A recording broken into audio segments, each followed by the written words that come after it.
Maksudnya adalah jadual berkala. Okey. Jadual berkala. So kita akan pergi kepada subtopik ataupun standard kandungan yang pertama iaitu pengelasan unsur. Okey. Pengelasan unsur. So dalam topik pengelasan unsur ini ada 4 kandungan ataupun standard pembelajaran. Ada 4 item ataupun kandungan asas yang kamu nak kena belajar. Iaitu yang pertama, merumuskan semua jirim terdiri daripada atom. Kemudian yang kedua, membezakan antara atom dan molekul serta unsur dan sebatian. Okay, so kita nak bezakan satu, atom dan molekul. Kemudian kita nak bezakan juga unsur dengan sebatian. Kemudian yang ketiga, mengenal pasti kedudukan logam, bukan logam dan gas nadir dalam jadual berkala. Dan yang keempat, kita nak tengok perbezaan ciri-ciri antara logam dan bukan logam.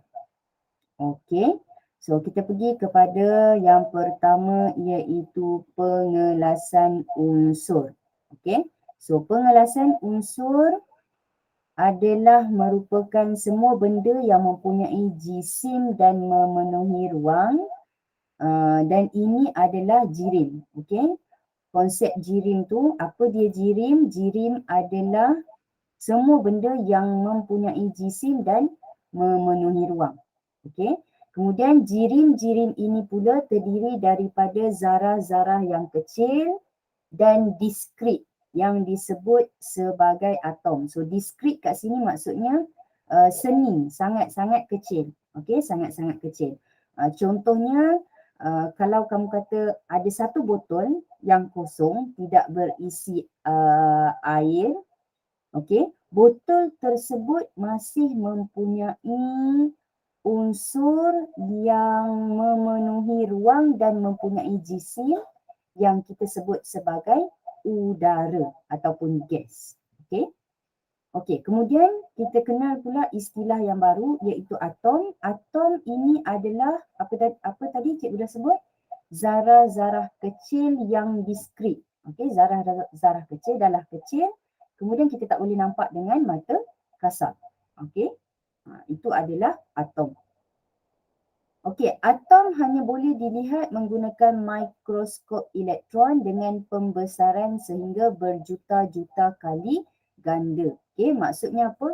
Nak tengok atom boleh tapi kita gunakan mikroskop special yang kita namakan dia sebagai mikroskop elektron dan pembesaran. Okey, nak boleh nampak atom ni kena besarkan atom itu berjuta-juta kali ganda baru dapat lihat atom tersebut. Okey, so bayangkan betapa kecilnya atom tersebut. Sebab tu kita sebut dia sebagai zarah-zarah kecil dan diskrit. Okey, diskrit tu seni, terlalu kecil. Okey. Okey, now kita tengok atom dan molekul. Okey, atom terdiri daripada zarah, okey. Zarah subatom, okey. Ada 3 iaitu proton, neutron dan elektron. Okey. So ini adalah atom. So atom dia kombinasi pada 3 zarah zat atom, 3 zarah subatom. Dia ada proton, dia ada neutron dan dia ada elektron. Okey. Okey, proton dan neutron berada dalam nukleus atom, manakala elektron mengelilingi nukleus. So kalau kamu tengok gambar ni, okay, so ini adalah kita sebut dia sebagai nukleus. So dalam nukleus ini ada proton, proton charge-nya positif dan ada juga satu lagi zarah subatom yang kita sebut sebagai neutron. Okay, so kat sini ada neutron, simbol dia N kecil. Okay, kemudian yang mengelilingi nukleus ini adalah zarah subatom yang namanya elektron. Okay, so ini adalah elektron. So kalau kamu tengok elektron ni ada orbit dia yang tersendiri ataupun lintasan. So ini adalah elektron. Okay, simbolnya E, charge-nya adalah negatif. Okay. Okay, so ingat tadi kedudukan proton dan neutron di tengah-tengah, manakala yang mengelilingi nukleus itu adalah elektron. Okay, so nukleus mempunyai charge keseluruhan positif kerana terdapat proton yang bercharge positif di dalamnya. Bilangan elektron di dalam sesuatu atom pula adalah sama dengan bilangan protonnya. Okay, so cikgu tambah sini, bilangan elektron dalam satu atom ini yang neutral. Okay, atom yang neutral. Bilangan proton dan elektronnya sama. Katakan bilangan elektron. So kalau kita tengok kat sini ada 1, 2, 3, 4, 5, 6. So ada 6 elektron, maka bilangan proton dekat tengah-tengah ini juga ada 6. Okey. Okey ke setakat tu istilah?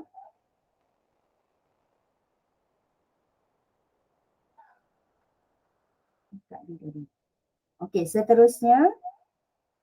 Seterusnya ini adalah gambar rajah struktur atom. Okey, macam cikgu sebut tadi, di tengah-tengah dia ada proton dan ada neutron. Okey, proton bercharge positif manakala neutron tidak bercharge. Okey, dia neutral, dia tidak bercharge. So proton dan neutron ni adalah nukleus yang kedudukannya di tengah-tengah struktur atom tersebut. Okay, kemudian kita ada elektron bercharge negatif di luar ataupun berada di petala ataupun orbit. Okay, yang ini kita sebut dia sebagai petala ataupun orbit. Okay, iaitu laluan ataupun kedudukan bagi elektron tersebut. Okay. Okay, seterusnya kita tengok atom. Okay, kita tengok atom. Okay,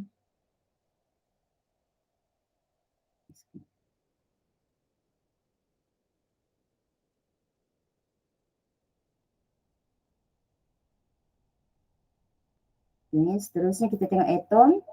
Okay.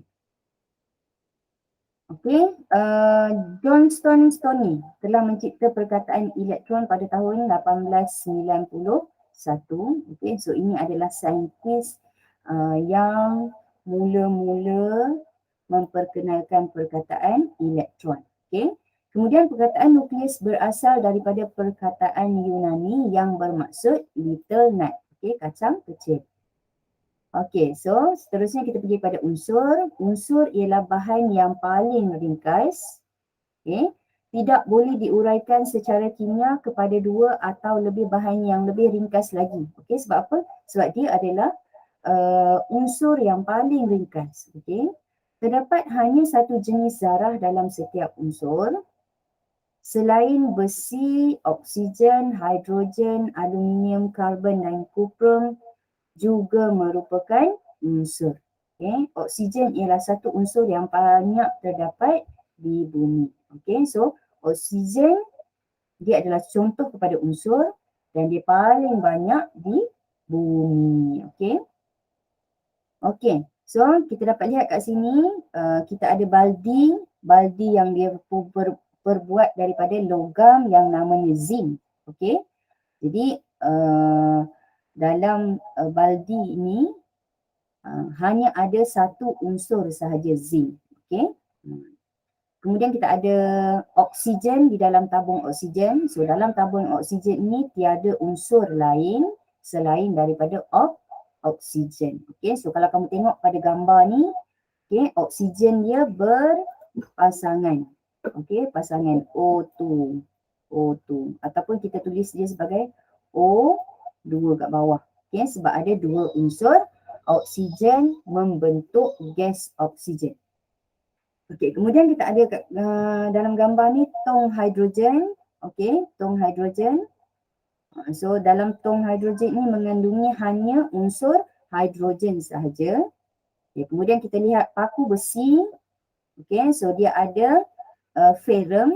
Okay, nama saintifik untuk besi adalah ferrum. So dalam nak menghasilkan paku besi ni, dia hanya menggunakan unsur ferrum sahaja. Okay. Kemudian batang pensel kamu, hujung mata pensel tu diperbuat daripada unsur karbon. Okay. Dia punya mata pensel saja. Kayu ni lain lagi. Okay. Okey, seterusnya kita lihat kepada sebatian. Okay, sebatian apa dia? Sebatian terdiri daripada dua atau lebih unsur. Okey, dua atau lebih unsur yang bergabung secara kimia. Okey. Sebatian terhasil daripada tindak balas kimia. Sebatian boleh dihasilkan di dalam makmal atau terhasil secara semula jadi di sekeliling kita. Okey. Contoh-contoh sebatian ialah yang pertama aluminium oksida, kemudian zinc sulfida, besi klorida, gula, air dan garam. Okey, paling selalu kita jumpa air lah. Okey, so air itu merupakan sebatian. Okey, merupakan sebatian. Okey, kenapa? Sebab dalam air itu ada unsur gabungan yang bergabung secara kimia iaitu hidrogen. Okey, dua unsur hidrogen dan satu unsur oksigen. So H2O. So ini adalah contoh sebatian yang paling dekat dengan kita lah. Okey. Okey, seterusnya. Okey, so ini adalah contoh-contoh sebatian. Okey, yang pertama garam. Okey, garam tu ada dua unsur di dalamnya. Yang pertama natrium. Okay, kemudian klorin. Okay, so tu dua unsur yang membentuk sebatian garam. Kemudian kita ada yang kedua cangkerang. Okay, so cangkerang terdiri daripada kalsium, karbon dan juga oksigen. Okay, kemudian gula terdiri daripada karbon, hidrogen dan oksigen. Okay, so ini adalah contoh-contoh sebatian. Okay, kemudian seterusnya kita nak lihat tentang jadual berkala. So apa dia jadual berkala? Okay, so jadual berkala ini adalah satu jadual yang mengandungi unsur-unsur yang disusun secara teratur dan sistematik. Okay, dan kita masih guna benda ni ataupun jadual berkala ini sampai sekarang lah. Okay, so ini kerana apa? Sebab terlalu banyak unsur-unsur yang telah ditemui oleh saintis. Okay. So sehingga tahun 2016 sudah ada lebih kurang 118 unsur yang telah ditemui. Right. So ini adalah jadual berkala. Okay. So kalau kita tengok jadual berkala ini ditulis mengikut format. Okay. Ada huruf, kemudian ada nama unsur, kemudian ada nombor-nombor tertentu yang mewakili unsur tersebut. Okey, so kita tengok yang pertama. Okay, contoh yang diberi ni adalah karbon. Okey, C untuk karbon. Okay, kemudian C itu adalah karbon lah. Okey, ditulis penuh K-A-R-B-O-N. Okay, kalau English dia tukar jadi C lah, C-A-R-B-O-N. Okay, kemudian nombor 12 yang bawah ini adalah jisim atom relatif. Okay, jisim atom relatif. Okay.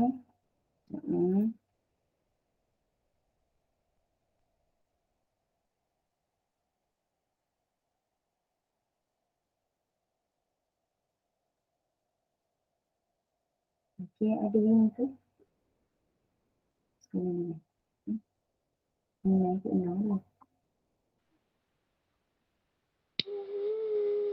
Okay. Hai Winnie. Okay Winnie, cikgu teruskan sesi pengajaran cikgu. Sekarang cikgu dah sampai pada jadual berkala. Okay. Kamu tunggu je. Kalau kata line tak kuat nanti, cikgu ada buat rakaman pengajaran cikgu ni nanti. Kamu lihat lagi rakaman tu Okay, now cikgu pergi pada jadual berkala. Okay, so ini adalah jadual berkala. So dalam jadual berkala ini telah dikumpulkan unsur-unsur sebanyak 116 unsur. Okay. Dalam jadual berkala ini, kalau kamu tengok kat sini, okay, ada singkatan dan ada nama penuh bagi unsur-unsur tersebut. Okay, bagi unsur-unsur tersebut. Okay, so unsur tu apa? Dan belum. Sekejap Jadi agan.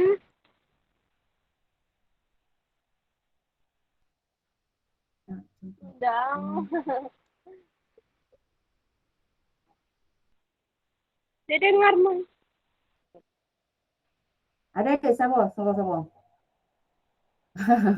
Okay, now unsur. Okay, kamu tengok balik cikgu Siapa? patah balik sikit. Okay, unsur ni apa dia? Mana dia pergi dah? Okay, sekejap Okay, so cikgu dah terangkan tadi, unsur ialah bahan yang paling ringkas. Okay, so contoh-contoh unsur adalah besi, oksigen, hidrogen, karbon dan kukrum. Okay. So masih ada yang nak masuk Okay. Okay, now cikgu perkenalkan kepada kamu adalah jadual berkala. Okay, so ini adalah jadual berkala. So jadual berkala ini mengumpulkan unsur-unsur tersebut sebanyak 116. So sehingga tahun 2016 dah ada 116 unsur. Okay. So untuk jadual berkala ni kamu tak perlu hafal semua. Okay, pakai headphone pun kumpulan unsur yang ada dalam jadual berkala ni. Okay. So, jadual berkala ni dah dibahagikan kepada beberapa warna. So kalau kamu tengok ada warna kuning. So warna kuning ni semuanya adalah logam. Okay, apa contoh dia? Contoh dia lithium, beryllium, kemudian kita ada natrium, magnesium. Nanti kamu buka buku teks kamu lebih jelas lagi lah. Okay. Okay, kemudian kita ada yang warna oranye ini adalah separuh logam. Okay, yang warna oranye ni adalah separuh logam. Kemudian yang warna biru ini adalah bukan logam. Okay, bukan logam. Bukan logam ni terdiri daripada dua lah. Okay, di hujung ni adalah gas nadir. Okay, antara gas nadir, helium, neon, argon, krypton, xenon, radon. Okay, so ini adalah gas nadir. Okay, nak ingat mudah saja. Kamu ingat kedudukan yang warna oranye ini, dia macam tangga. Kamu gerak daripada boron, turun ke bawah adalah silikon, germanium, kemudian sebelah dia arsenik, turun bawah lagi antimoni, deuterium. Okay, so ini kamu ingat bentuk ni adalah tangga, yang tangga ini adalah separuh logam. Okay, nampak macam tangga ni. Turun tangga. Okay, so turun tangga ni, ini adalah separuh logam. Okay, separuh logam. Yang bahagian atas tangga ini adalah bukan logam, manakala yang bawah ini adalah unsur-unsur logam. Okay, unsur-unsur logam. Boleh faham ke setakat tu? Boleh faham ke setakat tu? Aku nak masuk tadi.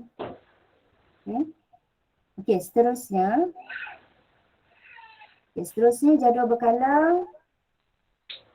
Okay, kita pergi kepada okay, so ini adalah unsur-unsur yang baharu, okay, yang masih belum diberikan nama. Kalau kamu tengok kat sini, okay, namanya, asal usul namanya adalah kebanyakannya daripada nama-nama saintis. Okay, tahun penemuan kamu boleh tengok kat sini, paling lama 1969. Okay, unsur yang ke-104 iaitu rutherfordium. Okay, simbolnya Rf. So ini dah ada dalam jadual berkala ni tadi lah. Okay, seterusnya kita lihat perbezaan ciri-ciri logam dan bukan logam. Okay, sekarang cikgu dah pergi kepada perbezaan ciri-ciri logam dan bukan logam. Okay, so perbezaan dia. Okay, so kamu tengok kat sini yang pertama kedudukan dulu. Ingat balik kedudukan cikgu dah terangkan tadi. Yang warna kuning ini adalah logam. Okay. Kemudian yang warna biru ini adalah bukan logam. So sekarang kita nak bezakan antara bezakan ciri-ciri antara dua ni. Okay. Kemudian separuh logam bentuk tangga ni. Okay. So kita nak bezakan antara ciri-ciri logam dan bukan logam. Okay. So apa perbezaan dia? Okay. Perbezaan yang pertama dari segi kekilauan. Okay. Logam berkilau. Okay. Biasanya berkilat lah. Okay. Kalau istilah saintifik kita sebut dia berkilau. Okay. Bukan logam biasanya pudar. Okay. Kemudian yang kedua kemuluran. Okay. Mulur untuk logam. Manakala bukan logam rapuh. Okay. Mulur ni maksudnya apa? Boleh mudah bentuk lah. Okay. Boleh mudah bentuk. Okay. Kemudian keboleh tempaan. Okay. Keboleh tempaan. Logam boleh tempa. Okay. Apa maksud tempa ni? Contoh kita buat bentuk, kita nak hasilkan parang daripada besi. Okay. So kita panaskan dia, kemudian kita ketuk, kemudian kita hasilkan satu parang yang cantik. Okay. Ada bentuk-bentuk kepada dia. Okay. Ada bentuk-bentuk pada bahagian parang tersebut. Itu adalah boleh ditempa lah. Okay. Bukan logam tidak boleh ditempa sebab dia rapuh. Okay. Kemudian perbezaan seterusnya logam dan bukan logam adalah kekuatan regangan. Okay. Logam dia boleh diregangkan, okay, ataupun kekuatan regangan dia sangat bagus, sangat baik ataupun kuat. Bukan logam lemah. Okay. Dia mudah patah. Okay. Kekondaksian elektrik. Okay. Apa maksud kekondaksian elektrik? Okay. Kekondaksian tu maksudnya kebolehan dia mengalirkan arus. Logam kekondaksian dia sangat bagus. Okay. Mudah kamu faham, logam boleh mengalirkan arus elektrik. Manakala bukan logam, kekondaksian elektriknya lemah. Okay. Kecuali karbon. Kekondaksian elektrik lemah ni maksudnya apa? Dia tak mudah mengalirkan arus elektrik lah. Ada sesetengah tu langsung tak boleh mengalirkan arus elektrik. Okay. Kemudian kekondaksian haba. Okay. Kebolehan bahan tersebut mengalirkan haba, menerima haba. Okay. Logam sangat baik. Okay. Manakala bukan logam, lemah. Okay. Kemudian ketumpatan, logam sangat tinggi. Okay. Logam sangat tinggi ketumpatan dia. Kalau logam itu kita letakkan dia dalam cecair, dia boleh tenggelam. Okay. Sebab ketumpatan dia tinggi. Manakala bukan logam, biasanya dia akan ketumpatannya rendah lah. Okay. Kemudian takat lebuh dan takat besi untuk logam adalah tinggi. Manakala bukan logam, takat lebuh dan takat bijinya rendah. Okay. Okay. Seterusnya kita pergi kepada separuh logam. Okay. Separuh logam yang tangga tadi lah. Okay. So ini adalah contoh unsur dia. Okay. Iaitu silikon. Okay, yang kedua germanium. Okay.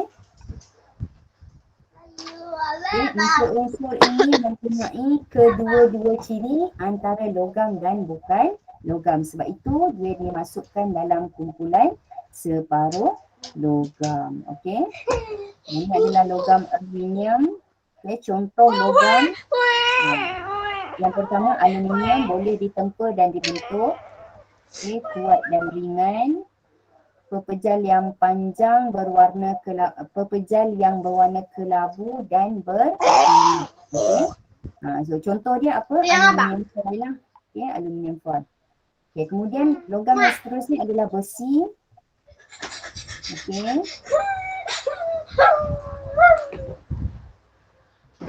Okay, so ciri-ciri dia kuat, mudah ditempa dan dibentuk. So kalau kamu tengok gambar ni, ada pula alur dia, ada pula. So ini menunjukkan bahawa logam besi tu sangat kuat dan mudah ditempa ataupun dibentuk.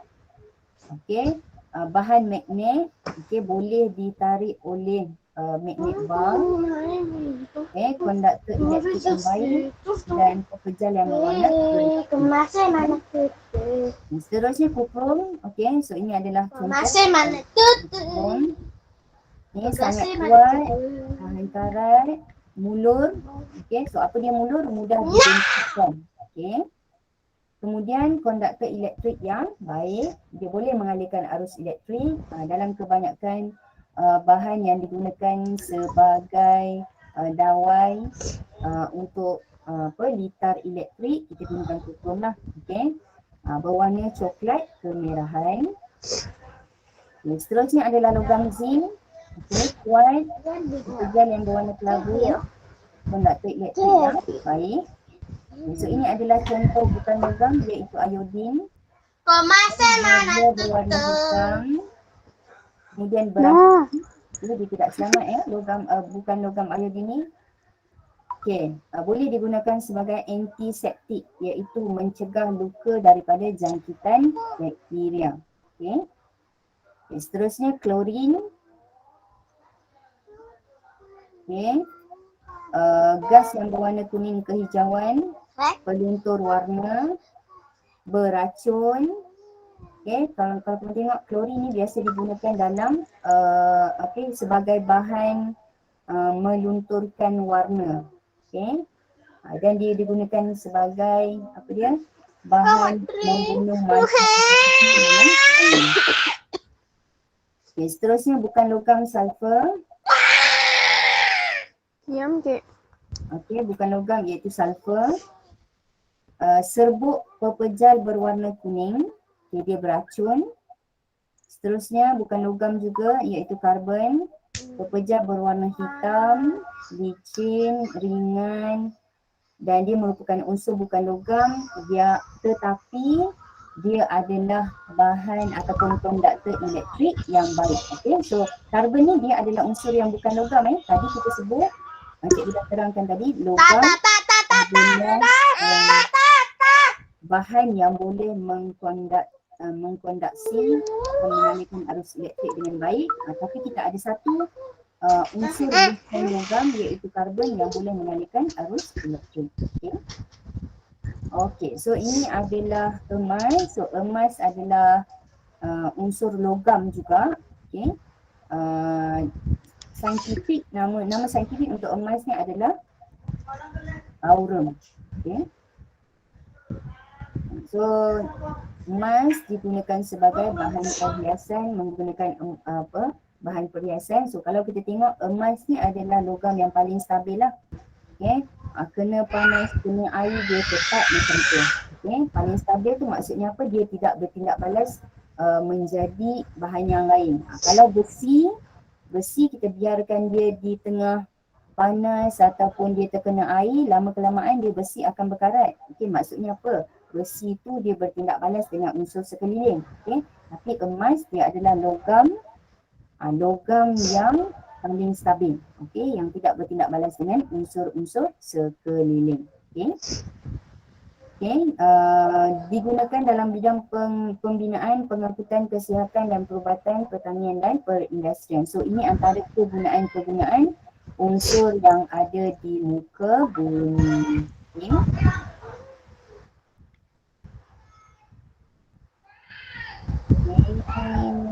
So ini adalah Antoine Lavoisier, merupakan ahli saintifik pertama yang mengelaskan bahan-bahan kepada logam dan bukan logam. Kenapa dia buat usaha ni? Okay, supaya kajian-kajian terhadap unsur-unsur logam ini dapat dijalankan dengan lebih baik lagi lah. Macam mana bahan apa contoh bahan apa yang nak digunakan untuk buat bangunan yang lebih baik, yang lebih kokoh.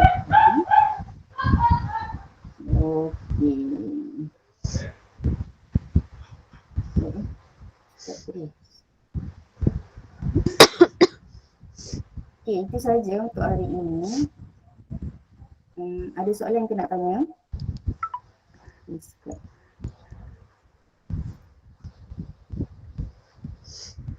Okay, ini ada soalan nak tanya? Ada. Ada? Okey ke? Jelas suara cikgu? Jelas ke suara cikgu? Jelas. Okey, kampung mana ni Winnie? Kamu kampung mana? Very well. Okey lah Okey lah internet. Bolehlah cikgu. Okey. Okay, baik. Sebelum kita habis, cikgu sambung sikit. Okey. Okey. Mana yang kamu nak jawab ni? Kalau kamu tak dapat, kamu cuba jawab dulu. Kalau tak dapat jawab, tak apa. Cikgu share jawapan dia. Okey, soalan ni. Manakah antara berikut adalah logam?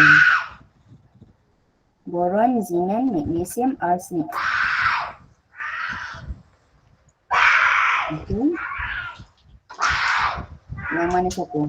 Okey, logam unsur logam. Apa mana logam? Cikgu kah? Boleh off kamera kah? Boleh. Tak payah off kamera pun tak apa. Mana? Kenapa nak off kamera tu? Apa ni? Kamu dua aja kah?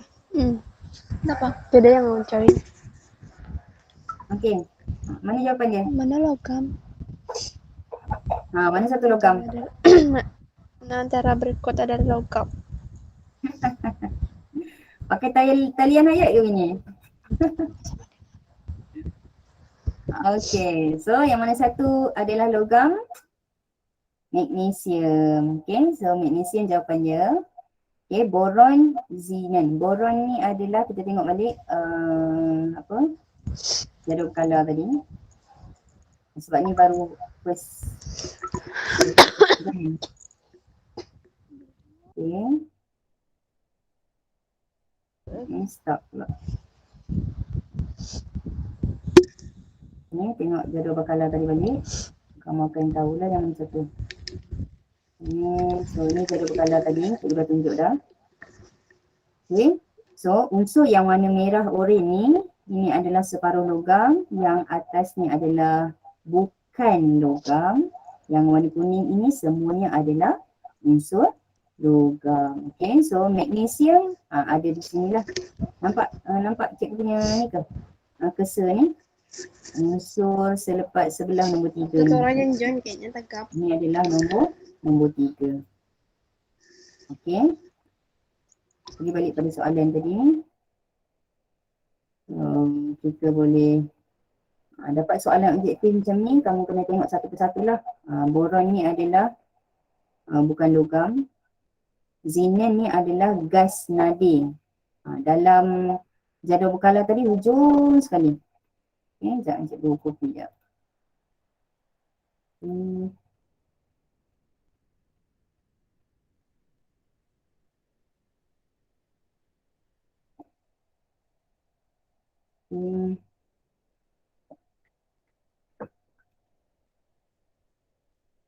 So ini jadual berkala tadi. Okay, so kalau kamu tengok boron tu kat sini. Yang dekat bawah 13 tu boron. Kemudian xenon pada kumpulan 18 ni. Atas ni nombor-nombor kumpulan nombor-nombor kumpulan. 18 ni kumpulan 18. So xenon tu ada di daripada He for helium dan ke bawah xenon yang nombor 4 daripada atas tu lah. Itu xenon. Kemudian magnesium yang ni. Okay, pada kumpulan 2.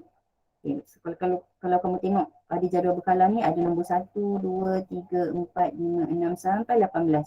So ini adalah kumpulan-kumpulan. Okay, kumpulan 1 daripada huruf H sampai FR ni. Ini kumpulan 1. Kumpulan 2 daripada atas ke bawah. 3 pun daripada atas ke bawah. Okay. So magnesium adalah logam. Kemudian arsenik. Okay. So arsenik dekat tangga ni juga. Yang warna oranye merah ni. AS. Itu adalah arsenik. Okay. So menjawab soalan ini. Manakah antara berikut adalah logam? So jawapannya adalah C lah. Okay. Boron. Okay. Boron tu adalah, sekali lagi boron tu adalah separuh logam. Xenon tu adalah gas nadir. Arsenik tu adalah separuh logam juga. Kemudian magnesium adalah logam. Okay. Dapat Dapat ini? Dapat tak? Dapat. Okey. Okey, seterusnya antara berikut yang manakah unsur dalam sebatian garam? Okey, so ini ada juga cikgu tunjuk tadi. Sebatian garam. So kita tengok. Okey, so ini kamu tengok garam dalam dia adalah natrium dan klorin. Natrium ni unsur, klorin ni pun unsur.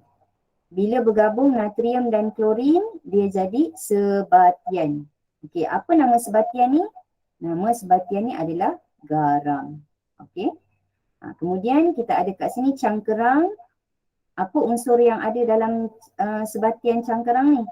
Kita ada kalsium, karbon dan oksigen. Okey, so bila bergabung kalsium, karbon dan oksigen, maka dia membentuk sebatian iaitu cangkerang. Okey. Kemudian yang ketiga contohnya adalah karbon bergabung dengan hidrogen, bergabung dengan oksigen membentuk satu sebatian yang namanya gula. Okey. Okey, kemudian kita jawab balik soalan tadi. So yang mana satu yang membentuk garam? Okey, yang mana satu membentuk garam? Natrium dan klorin iaitu C. Okey. Okey, seterusnya soalan 3, antara berikut yang manakah unsur? Okey, so unsur ini apa? Unsur ini adalah bahan yang hanya mengandungi dia saja. Okey, so kalau kita tengok kat sini A, baldi zinc.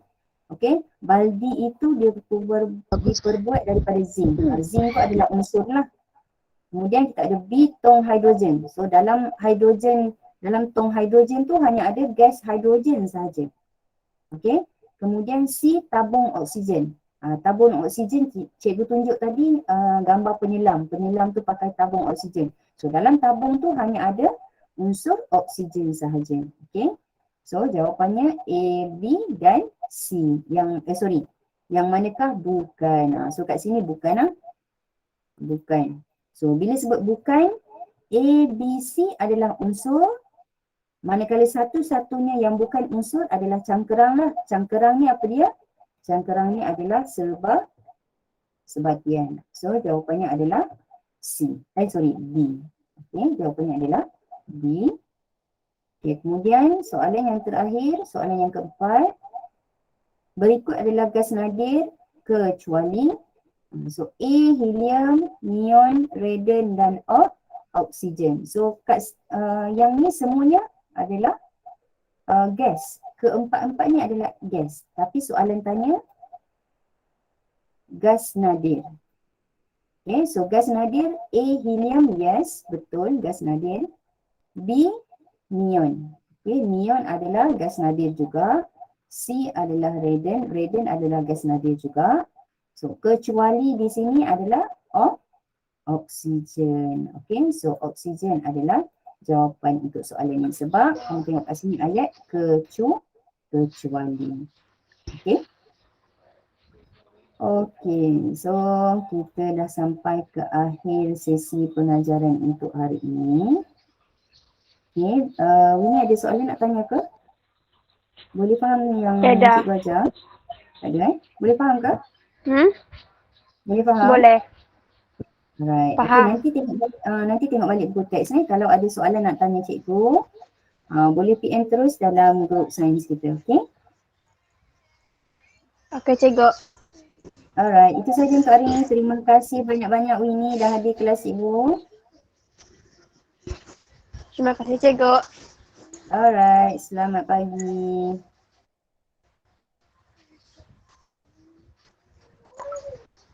Boleh lihat sudah? Okey. Bye.